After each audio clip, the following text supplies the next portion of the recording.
सर्व दुःखाचा नाश करणारा आहे, सर्व सुखाची प्राप्ती त्याच्याद्वारेच होणार आहे.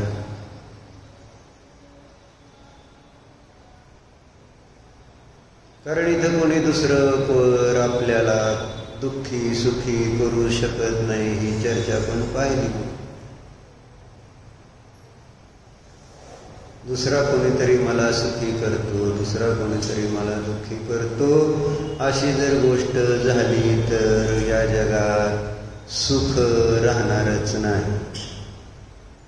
कारण वस्तुव्यवस्था जिथं पराधीन झाली तिथं सुख संपलेलं असणार आहे. संसारात दुःख आहे त्याचं कारण हेच आहे ना, परावर विसंबून जे आहे ते संसारामध्ये आहेत. प्रत्येक गोष्टीसाठी म्हणण्यापेक्षा प्रयोजनभूत गोष्ट आमची जी आनंद आहे, आनंदाच्या प्राप्तीसाठी मी कोणावर अवलंबून आहे.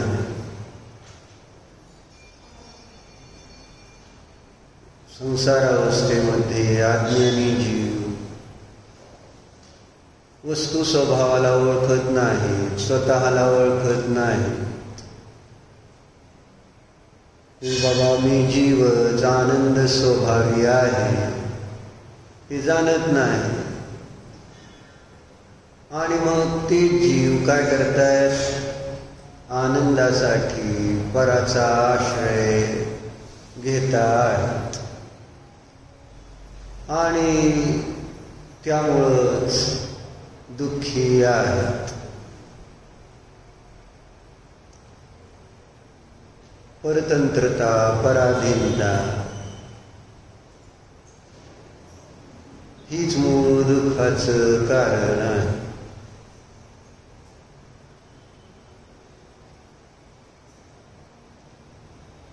स्वतंत्रता आणि स्वाधीनता हेच सुखाचं कारण आहे. गणित असं याचं श्रद्धान आपल्याला करायचं आहे. यासाठी ही चर्चा. म्हणून सांगितलं की आपला प्रत्येकाचा आत्मा स्वभावाने आनंदी आहे. स्वभावाने आनंदी आहोत आपण सगळे.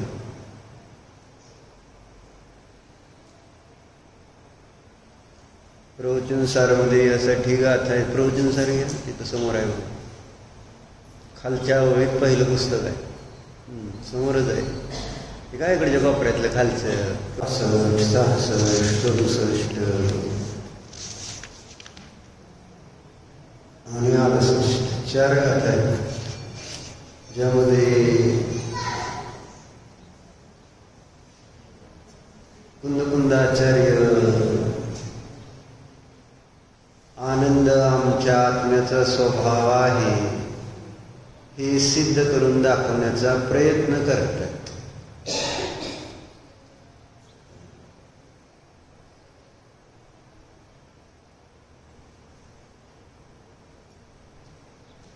पासष्ट गाथेला त्यांनी दिलं.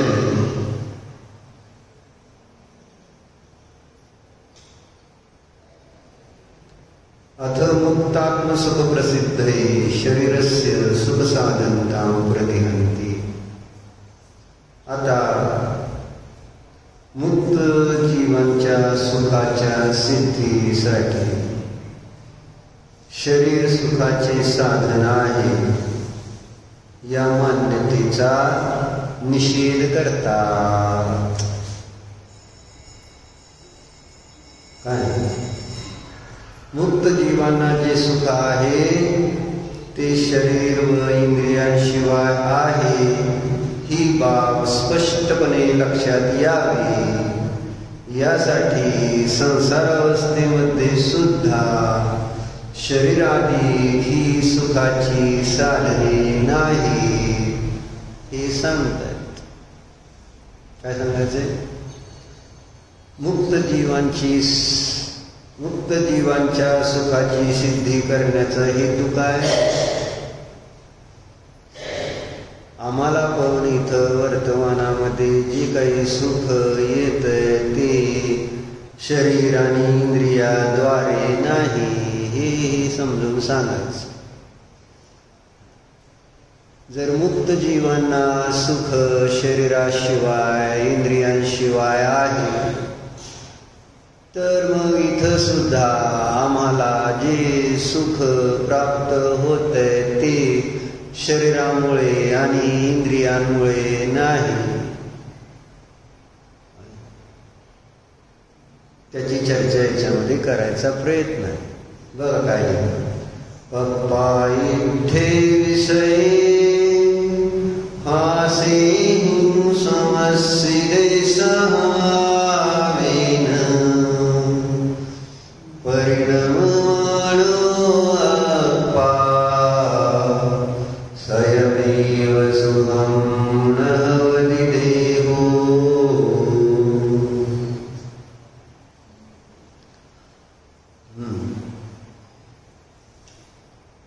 पासेहिं समस्सिदे इठ्ठे विषये पप्पा. काय म्हटले? स्पर्शनादी जी 5 इंद्रिया आहेत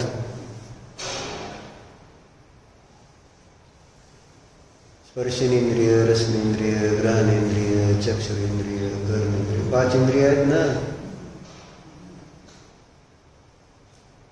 मग या 5 इंद्रियाच्या द्वारे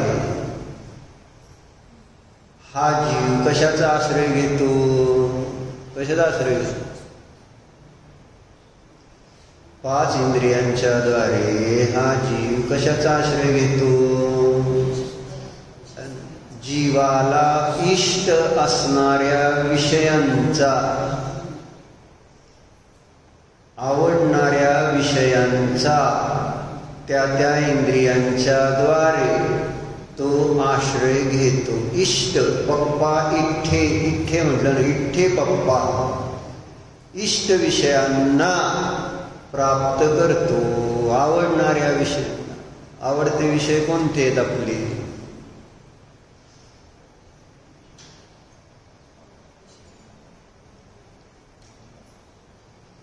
मग द्रव्य क्षेत्र काळानुसार भावानुसार विषय बदलतात. आवडते पाच इंद्रियांची.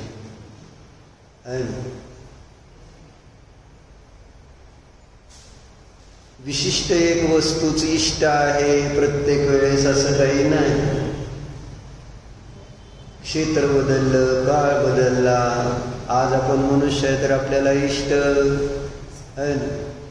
वेगळ्या गोष्टी आहेत. उद्या तिर्यंच झालो, उंट झालो, डुक्कर झालो, गाढव झालो तर तिथं त्या त्या पर्यायामध्ये इष्ट असणाऱ्या त्या त्या गोष्टी. बरोबर आहे. एकच वस्तू बाहेरची इष्ट असते असं नाही.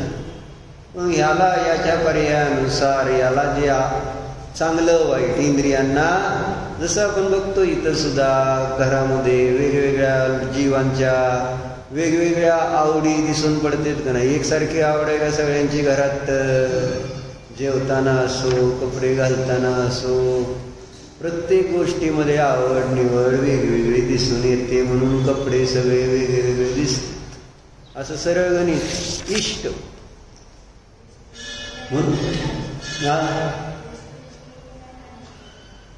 वस्तू नाहीच की. आपल्याला इष्ट कल्पनेने भासित होते. ही चर्चा झाली. सिद्धी करायची इथं की बाबा मुक्त आत्म्यांना सुख नाही शरीराद्वारे आणि इंद्रियांद्वारे. आणि त्याच्यावरून काय सिद्ध करायचं की इथं आमचं सुख सुद्धा शरीराधीन नाही, इंद्रियाधीन नाही, इंद्रियांच्या विषयांच्या अधीन नाही. हे सिद्ध करायचं आहे. समजून घ्यायचं असं. म्हणजे आपली मान्यता बदलायची. खोटी मान्यता बदलणं गरजेचं आहे. आणि त्यासाठी इथं एक युक्ती दिलेली आहे. बरोबर आहे का? मग काय म्हटले? फासेहिम समस्सिदे इठ्ठे विषय पप्पा. स्पर्शनेंद्रियादी पाच इंद्रियाद्वारे आश्रित इष्ट विषयांना प्राप्त होऊन काय होतंय? सहावेन परिणममानो अप्पा स्वयमेव सुहम हवती.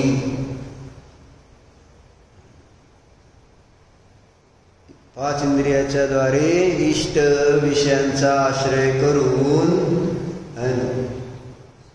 सुखरूपाने कोण परिणमतंय असं सांगितलं.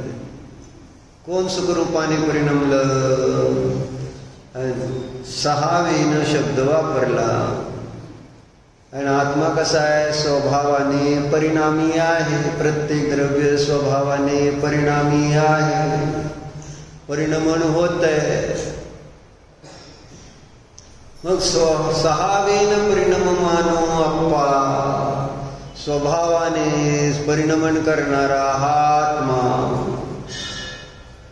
स्वयमेव सुहम हवती. स्वतःच स्वतः काय होतो? सुखरूपाने परिणमतो. स्वतः स्वतः सुखी होतो.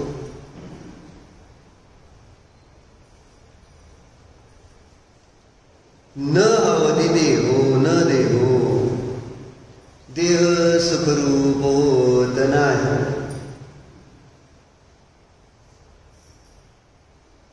मग यावरून काय सिद्ध झालं?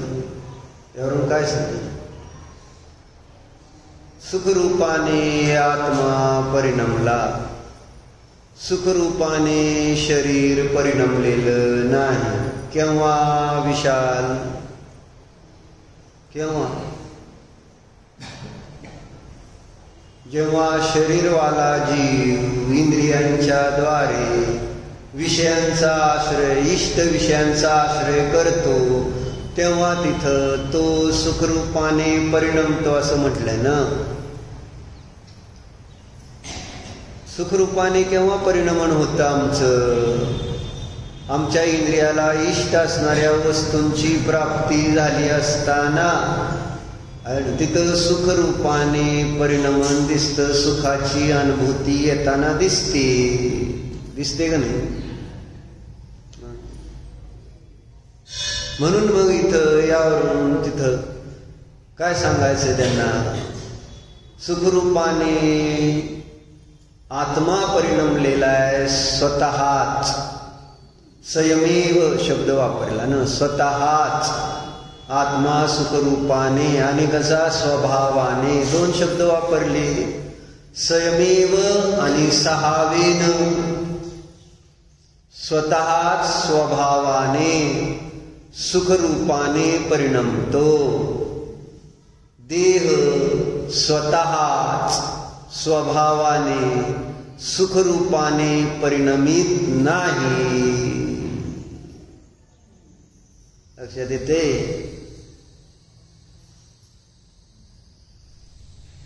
शरीर का बरं सुखरूपाने परिणमलं नाही हा साधा प्रश्न आहे. शरीर स्वतःच स्वभावाने सुखरूपाने न परिणमण्याचं कारणाचा विचार केला तर कळेल की बाबा का नाही शरीर सुखरूपाने परिणमित होत. आणि जर शरीर सुखरूपाने परिणमित होत नाही तर शरीर, इंद्रिय आणि त्यांच्या विषयाशिवाय सुद्धा मी सुखी राहू शकतो हा कॉन्फिडन्स येईल ना. आज कॉन्फिडन्स काय, आत्मविश्वास काय की जर माझ्याजवळ पैसे असतील, विषय भोग असतील तर मला सुख आहे, शरीर चांगलं असेल तर मला सुख आहे, हा माझा आत्मविश्वास आहे. आणि म्हणूनच त्या विश्वासापोटीच आम्ही सगळे त्या विषयांमध्ये प्रवृत्ती करतो आहोत. आणि त्याचा निषेध मागच्या गाथेमध्ये आपण मागे एकदा पाहिला होता. 64 गाथेमध्ये आलेली चर्चा है ना. जेसिम विषये सुरदी तेसिम दुःखम वियान सद्भावम जैतम नहि सद्भावम वावारो नत्थि विषयत्थम. जे विषयामध्ये रती करणारे जीव आहेत त्यांना स्वभावानेच दुःख आहे. कशावरून? जर त्यांना दुःख नसतं तर त्यांनी विषयांमध्ये प्रवृत्ती का बरं केली असती? जसं ज्याला भूक लागली नाही तर तो जेवण्यासाठी स्वयंपाकघरात जाणार आहे का? मग तसं इथं म्हणते की बाबा विषयांमध्ये प्रवृत्ती कोण करतंय? ज्याला दुःख होतंय तोच करतो. ज्याला जर स्वतः सुख आहे, स्वभावाने सुख आहे तर त्याला मग बाहेरच्या विषयांचा आश्रय करायची गरज कशाला राहणार आहे? तो पराचं अवलंबन कशाला घेणार आहे? पराकडं दृष्टी कशाला टाकणार आहे? साधं गणित असं त्यांना म्हणत. जेसिम विषये सुरदी तेसिम दुःखम वियान सद्भावम. स्वभावाने विषयामध्ये रती करणारे जीव दुःखीच असतात असं सांग. बरोबर आहे.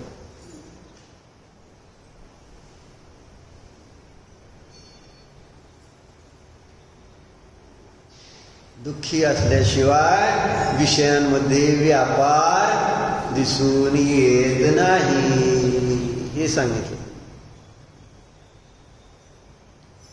आणि मग इथं पुढे जाऊन काय म्हणले? मग सुख कुठं आहे, सुख कोणाचं आहे? मला तर त्याला सोडून दुसरं सुख माहिती नाही.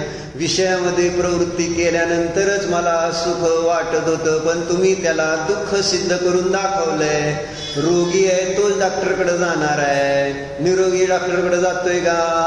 नाही जाणार. बरोबर आहे.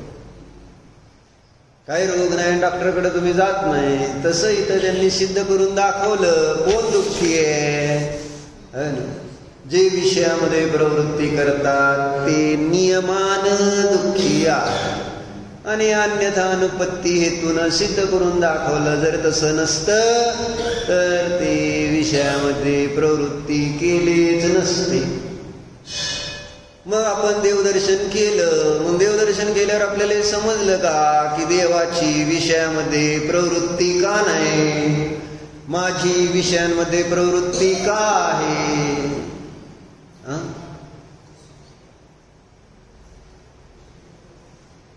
गुरूंचं दर्शन करतो आपण, त्यावेळेस त्यांची विषयामध्ये प्रवृत्ती दिसून येत नाही. आणि मी माझ्याकडे बघितलं तर मला विषयांशिवाय करमत नाही. बरोबर आहे का? मग त्यांची का विषयांमध्ये प्रवृत्ती नाही? देवगुरूची का नाही? देवगुरूची विषयामध्ये प्रवृत्ती नसण्याचं कारण काय?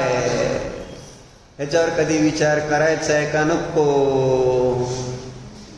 विचार का नुसतं मंदिरात दर्शन करून डोक्याला टिळा लावला म्हणजे झालं काम आपलं?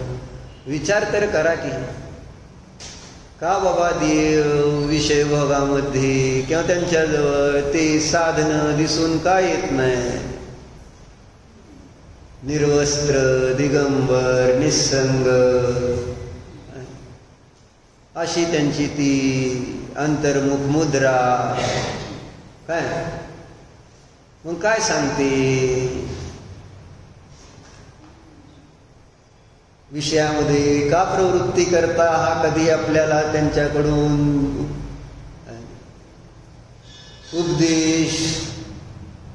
उपदेश घेतला का आपण? दर्शन म्हणजे काय करायचं? का करता हा प्रश्न येतो. हा प्रश्न येईल ना. जर मी माझी मान्यताच बदलणार नाही, मी त्यांच्याकडून काय शिकायचंच नाही, तर त्यांच्या पायात तर का पडायचं? हे जरा विचित्र वाटतं.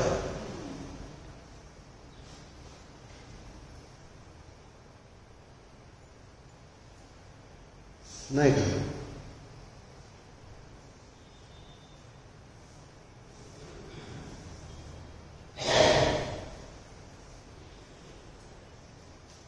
पाया पडलं काय न पडलं काय, दोन्हीमध्ये काय अंतर काय? जेव्हा मी पाया पडतोय मला काही त्याच्यातनं लाभ होत नाही.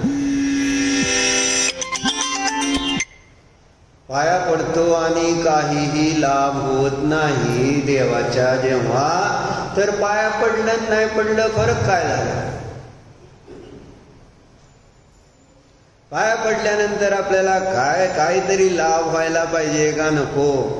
म्हणून एक गोष्ट आली होती बघ.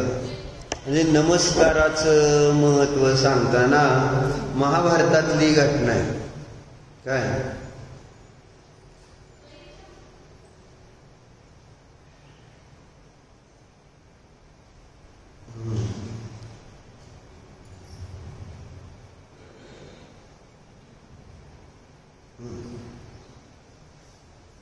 नमस्काराचे महत्व काय? महाभारताचे युद्ध सुरू होते. महाभारत माहिती आहे ना? सगळ्यांना माहिती आहे महाभारत. कौरव पांडवांचं. बरोबर. खरं तर युद्ध कोणाचं होतं?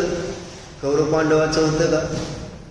महाभारताचं युद्ध कोणामध्ये झालं माहिती आहे? समेजी कोणाकोणामध्ये झालं?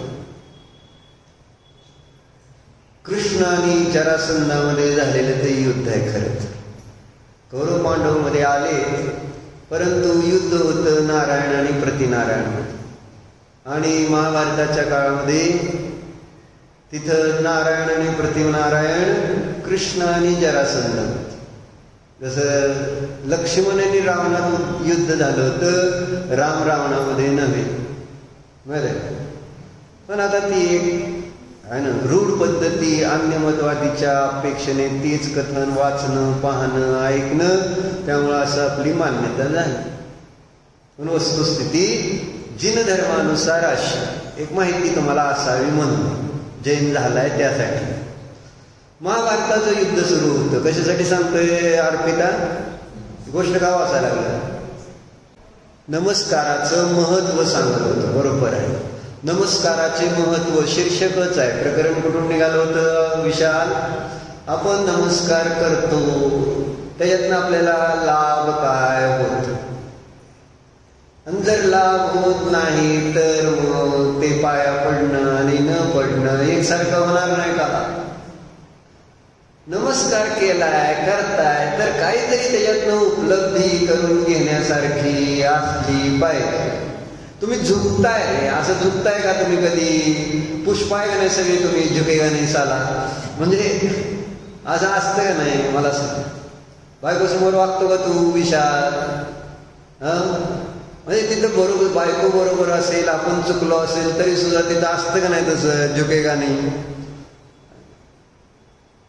काय राशन व्यवहारात गिरायकासमोर झुकतो का? व्यवहारात आपण कोणासमोरही झुकायला तयार नाही. काय कारण आहे झुकायचं? माझं मी काय कमी आहे का? सगळ्यामध्ये अहम आहेच की, मग का झुकायचं का? मग तसं इथं सुद्धा का आम्ही पाया पडतो, काय त्याचं कारण काय विचारात घेऊन मग पाया पडा ना. उगाच जाऊन पाया पडायचा, डोकं टेकवायचं, याला काय असा प्रश्न. मग झालं काय बघा, महाभारताचं युद्ध चालू होतं आणि दररोज कौरव सेनेचे मोठमोठे योद्धे मारले जात होते. कौरवामध्ये पितामह भीष्मासारखे ज्येष्ठ योद्धे कौरवांच्या बाजूने असून देखील त्यांच्या सेनेची सतत हानी होत होती. घटना माहिती आपल्याला. एक दिवस दुर्योधन वैतागून पितामहांवर व्यंग करतो, म्हणजे भीष्मावर. भीष्म पितामहाला ते मग ते त्यांच्या बाजूने असून सुद्धा काय झालेलं होतं, आपण ह्याच्यासाठी गोष्ट दुसरी वाचली होती माझ्या. कारण होते जेवणाचं सांगितलं होतं ना. नीतीनं आणि अनितीच्या बाजूने लढणाऱ्यांना आहे ना तो कॉन्फिडन्स राहणार. कॉन्फिडन्स आता तुम्हाला कॉन्फिडन्स आलाय पंचम काळामध्ये, ती गोष्ट वेगळी आहे ना. अनिती जिंकतेच असं आहे. इतकी स्ट्रॉंग झाली, इतका अनितीचा अन्यायाचा आणि संसाराचा पक्ष इतका स्ट्रॉंग झालाय, त्याच्यामुळं त्याच्या पुढं त्या ठिकाणी धर्माचा, न्यायाचा, नीतीचा, धर्माचा पक्ष असा डगमगतो. म्हणजे आपली श्रद्धा कुठं डगमगते? धर्माच्या बाबतीत डगमगते का संसाराच्या बाबतीत डगमगते? तपासून बघा सिद्धी. कोणाच्या बाबतीत आपली श्रद्धा कच्ची असते?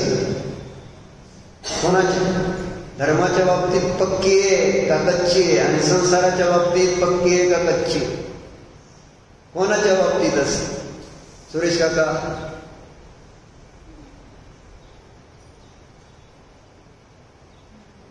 धर्म केव्हाही सुटू शकतो, सोडू शकतो, सोडला जाऊ शकतो.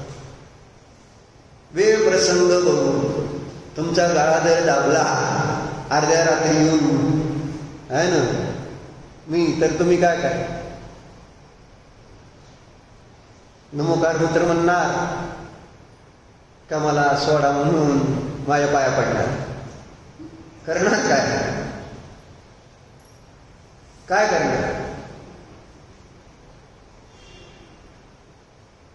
जेव्हा जेव्हा असे बिकट प्रसंग येते तेव्हा तेव्हा आमच्याकडून कशावर श्रद्धा दाखवली जाते, कोणावर श्रद्धा आपली दिसून पडते. प्रॉब्लेम इतकी श्रद्धा माझी म्हटलं त्याचा अभ्यास इतका गाढा झालाय की तिथं त्याच्यासमोर धर्म खरा आहे का खोटा आहे हे पण आपल्याला अजून निर्णय करता येईल. धर्म सुख देईल का दुःख देईल हा पण निर्णय माझ्या मनामध्ये पक्का होईना. जरी आपण रोज ऐकतोय वाचतोय तर पक्क झालंय का धर्म सुखाचं कारण आहे म्हणून. परद्रव्य परभाव हे सुखाचं कारण नव्हते, नाहीत नसणारे. पक्क झालंय का, पक्क केलंय का, पक्क करतोय का? नाही नाही नाही. इंद्रिय विषय भोग हे सुखरूप नाही, धर्म सुखरूप आहे. किती श्रद्धा आहे ना, चेक करा. मग पुढं काय झालं म्हणलं, एक दिवस दुर्योधन वैतागून पितामहांवर व्यंग करतो. त्यामुळे व्यतीत होऊन भीष्म पितामह घोषणा करतात की उद्या सर्व पांडवांचा वध करेल. भीष्म प्रतिज्ञा असते त्यांची, समेची भीष्म प्रतिज्ञा फेमस आहे ना. भावासाठी त्यांनी लग्न त्याग केलेलं, लग्न करणार नाही म्हणला तर नाही. भीष्म आजीवन ब्रह्मचर्य अशी प्रतिज्ञा त्यांनी केवळ भावासाठी घेतली नाही. म्हणजे जी घेतलेली आहे त्याचं मरे तोपर्यंत पालन करणं, त्याचं नाव भीष्म प्रतिज्ञा. ठीक आहे. मग आता दुर्योधनाने डिवचलं. तुम्हाला मी रोज डिवचतो, फरक काय पडतो? तुम्ही कधी भीष्म प्रतिज्ञा केली की आजपासून आम्ही मोबाईल सोडून देणार, मंदिरात आणायचं.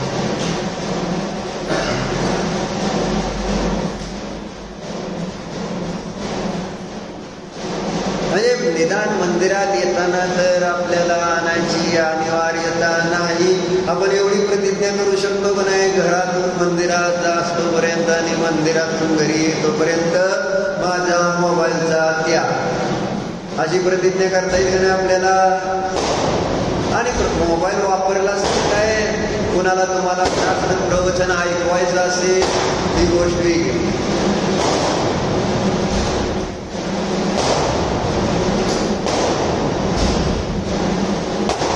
समेजी आहात काय?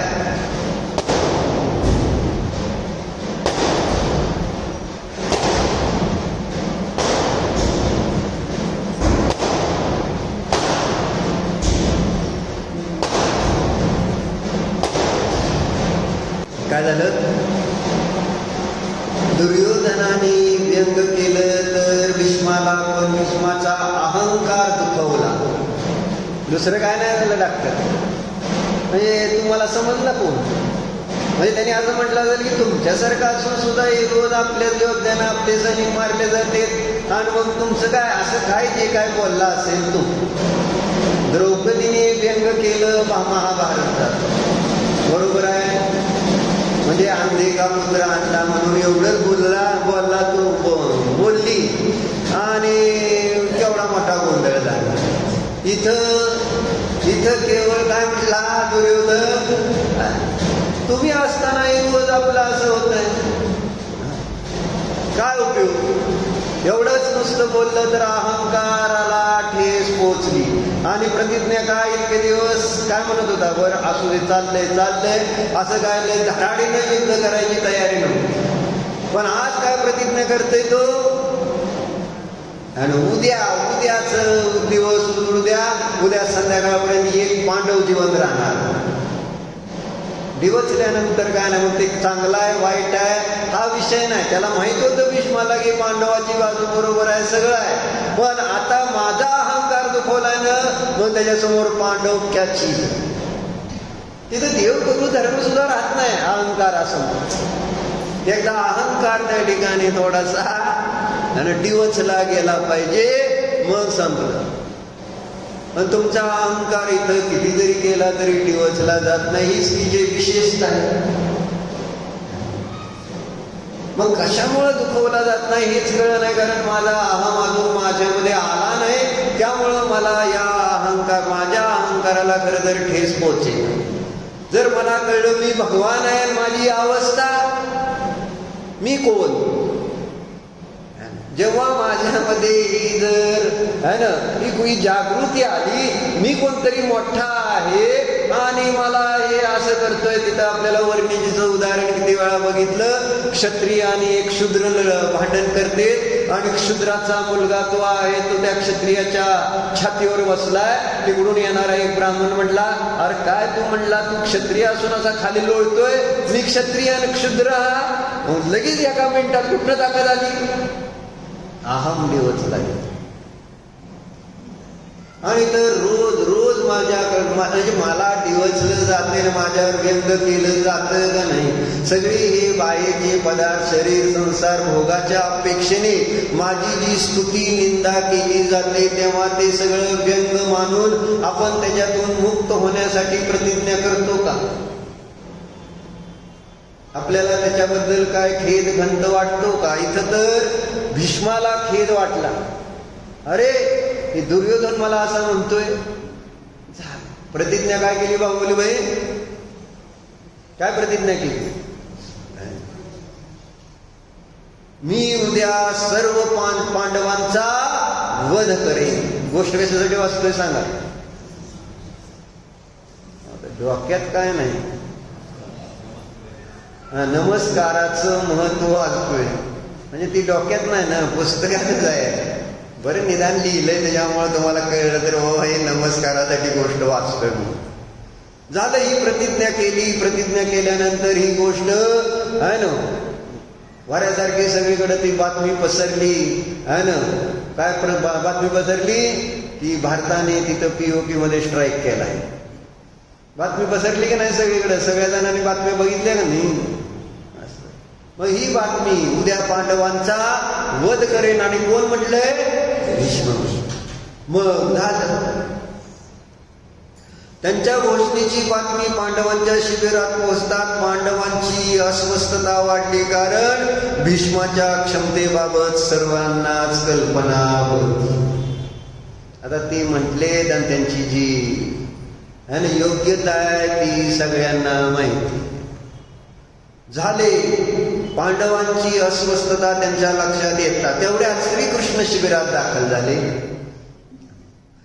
पांडवांची अस्वस्थता त्यांच्या लक्षात येताच ते द्रौपदीला म्हणले, माझ्याबरोबर चल.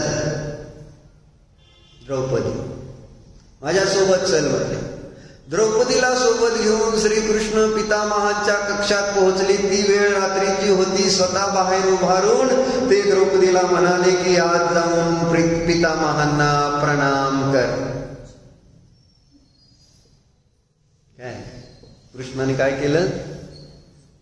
द्रौपदीला घेऊन गेला कौरवांच्या भीष्माच्या आणि बाहेर उभारून फक्त द्रौपदीला एवढं सांगितलं, आज जायचं आणि पाया पडायचं. सांगितल्याप्रमाणे द्रौपदीने आज जाऊन पितामहांना प्रणाम करतात.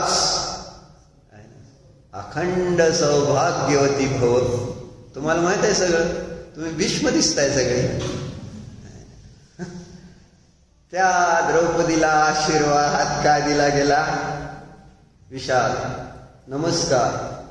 नमस्काराचा चमत्कार असा अखंड सौभाग्यवती भव असा आशीर्वाद त्या विश्वाने कुणाला दिलाय? द्रौपदी. आणि प्रतिज्ञा काय केली? आता काय, आता काय. आणि त्यानंतर त्यांनी द्रौपदीला विचारले की वत्स एवढ्या रात्री तू एकटी कशी काय आलीस? आहे ना, प्रश्न आलाच. माझे बंधू श्रीकृष्णासोबत मी इथे आले आहे आणि ते बाहेर थांबले आहेत असे द्रौपदीने सांगताच श्रीकृष्णाला भेटायला पितामह बाहेर आले आणि त्या दोघांनी एकमेकाला प्रणाम केला. भीष्म पितामह म्हणाले, माझ्या एका वचनाला दुसऱ्या वचनाने मात देण्याचे काम फक्त श्रीकृष्णच करू शकतात. शिबिरात परतताना श्रीकृष्ण द्रौपदीला म्हणाले की बघ, तुझ्या फक्त एक वेळ जाऊन पितामहांना नमस्कार करण्यामुळे तुझ्या पतींना जीवदान मिळाले हे तुझ्या लक्षात आले का? रोज नमस्कार करताय, रोज जीवदान मिळतंय का कधी? कारण त्याच्या पाठीमागचा काय उद्देश? इथं द्रौपदीला जेव्हा पाठवलं गेले तर त्याच्या पाठीमागचा उद्देश होता की बाबा तिच्या नवऱ्यांची रक्षा. बरोबर. तुम्ही कशासाठी पाया पडता? देवाच्या पाया पडताना कधी म्हणता का रक्ष रक्ष जिनेश्वर, नाही त्राता नाही त्राता नाही त्राता जगत्त्रये म्हणता का कधी? रोज आपण दर्शन पाठ तर म्हणतो, पण जेव्हा प्रणाम करता, नमस्कार करता, रक्ष रक्ष जिनेश्वर, माझी रक्षा करा हे जिनेंद्र देव. जिनेंद्र देवाची योग्यता आहे का रक्षा करण्याची आपली? कुणाला वाटते की जिनेंद्र देवच आपली रक्षा करू शकतो? अहंकाराने भरलेली आपण आहे ना, पर्याय मूड असणारे आम्ही.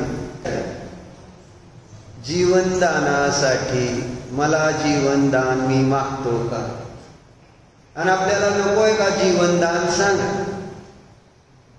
आम्हाला सगळ्याला मरण नकोय का नाही? मरण नकोय म्हणजे मला काय पाहिजे? जीवन पाहिजे. मग जीवन मिळणार कुठं? देवाच्या पाया पडल्यानंतर तुम्हाला कळेल की बाबा जीव मरतच नाही. आणि ज्याला कळलं जीव मरत नाही त्याला जीवनदान मिळलं का नाही मिळलं देवाकडून? पण त्याच्यासाठी मी कुठं पाया पडलो? एकदा त्या कारणाने पाया पडा नाही जीवनदान मिळालं तर मला सांगा. साधना काकी काय म्हणतोय? माझ्या नवऱ्याला जीवनदान द्या. बरोबर आहे का? आजारी असल्यावर परत बोलवलं का मला? आजारी आहेत म्हटलं तर मला बोलवलं, सांगा म्हटले यांना जीवनदान द्या जरा, यांची समाधी साधा, असं तसं करून माणसं बोलवते ना. पण स्वस्त झाले काय विषय? झालं दुकान चालू की विषय संपतो. आमच्या दुकानाला जीवनदान द्या, आमच्या मुलाबाळांना जीवन द्या, दान द्या, आमच्या संसाराला जीवनदान पाहिजे. पियुष पाहून मला कोण? मला नको जीवनदान. मी कोण? आणि त्या हेतूने कधी मी पाया पडणार नाही तर मला त्यांच्यासारखं पद का प्राप्त हो? म्हणून पुढे काय सांगितलं बघ. शिबिरात परतताना श्रीकृष्ण द्रौपदी म्हणाले की बघ, तुझ्या फक्त एक वेळ जाऊन पितामहांना नमस्कार करण्यामुळे तुझ्या पतींना जीवनदान मिळाले तुझ्या लक्षात आले का? जर तू दररोज नित्य नियमाने पितामह, भीष्म, धृतराष्ट्र, द्रोणाचार्य या मान्यवरांना नमस्कार केला असतास आणि दुर्योधन, दुःशासन यांच्या पत्नींनी जर नित्य नियमाने ज्येष्ठ बंधू पांडवांना नमस्कार केला असता तरी युद्धाची वेळ झाली नसती. नमस्कारातला चमत्कार. सगळ्यांनी एकमेकाला आशीर्वाद काय दिले असते? पांडवांनी त्या दुर्योधन, दुःशासनाच्या बायकांना आशीर्वाद काय दिले असते? सौभाग्य होती भाऊ, हेच तर देणार. मग मारायचं कोणाला? आता सगळे सौभाग्यवती झाल्यानंतर कोणी कोणाला मारायचं? नमस्कार.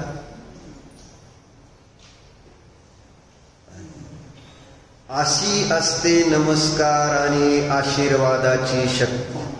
तात्पर्य वाचून दाखवतो, संपलाय वेळ. वर्तमान काळात आपल्या घरी ज्या समस्या आहेत त्याचे मूळ कारण हेच आहे की कळत नकळत आपल्या हातून वडीलधाऱ्या मंडळींची उपेक्षा केली जाते. जर प्रत्येक घरात वडीलधाऱ्या मंडळींना दररोज नमस्कार करून त्यांचा आशीर्वाद घेण्याचे संस्कार असतील तर त्या घरात वाद दंडावाद सहज टाळता येऊ शकतात.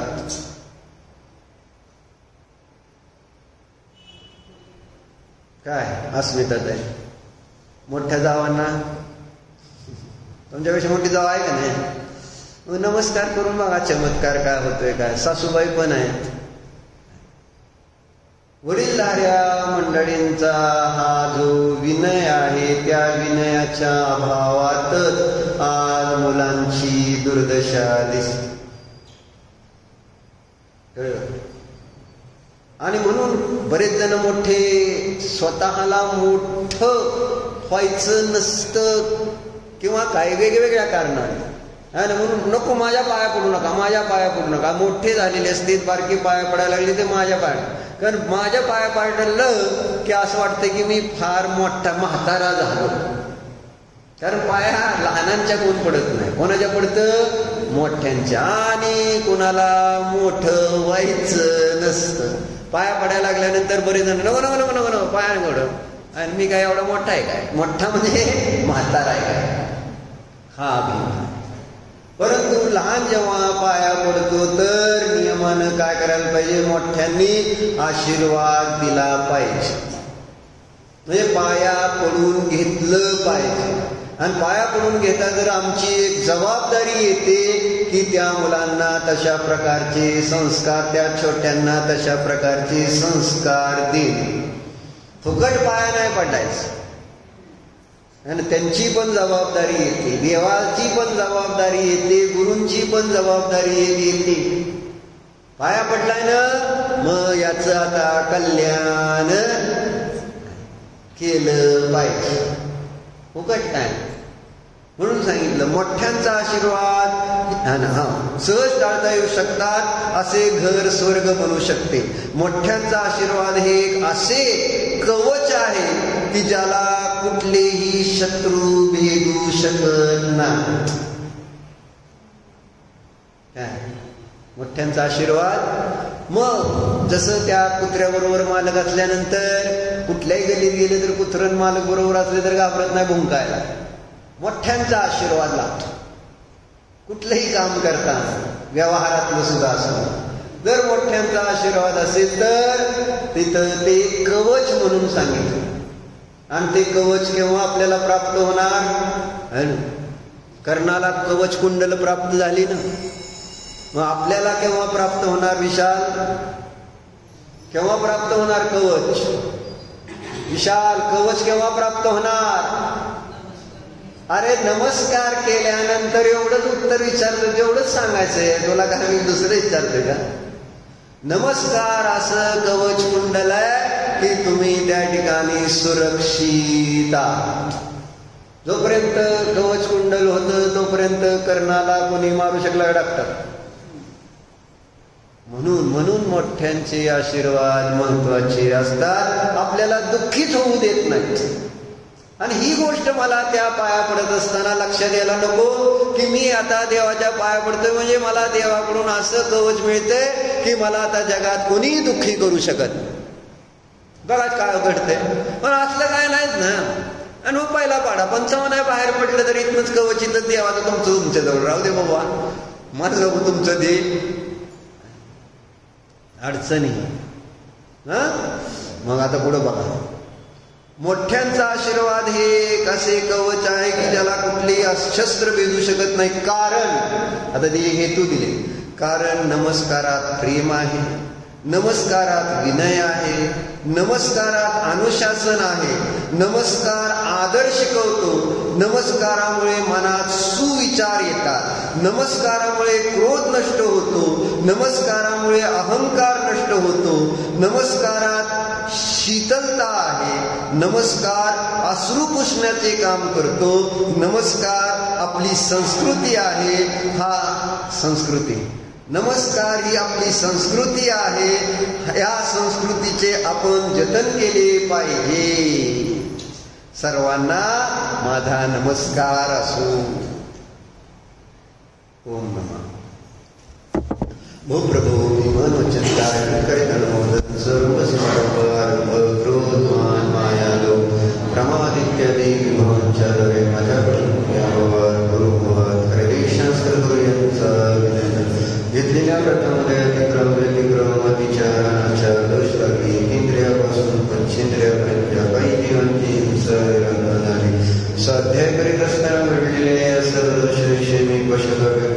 क्षमा हे माझे सर्व दोष मिथ्या हो. मी माझ्यामध्ये राहू या सर्व दोषांचे मी प्रायश्चित्त मागतो.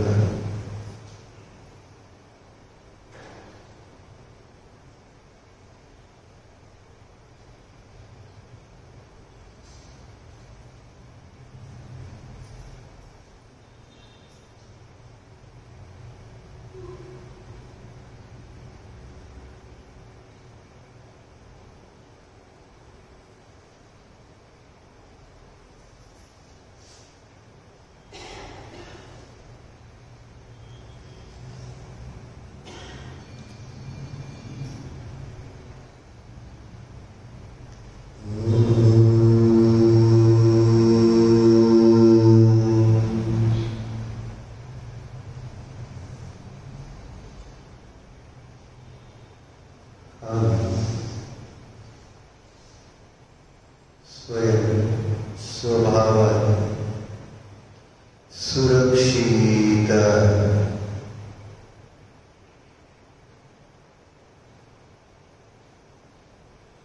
शरीरापासून भिन्न असणारा हा माझा न्यायक आहे. स्वयं स्वभावाने सुखी आहे.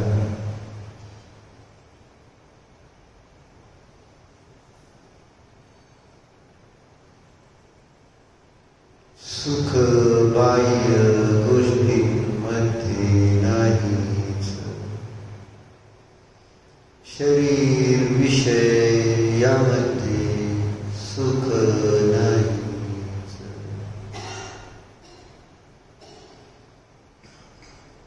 स्वभावाने मी आत्माच सुखमय आहे. स्वानुभवाने सुखाची अनुभूती करा.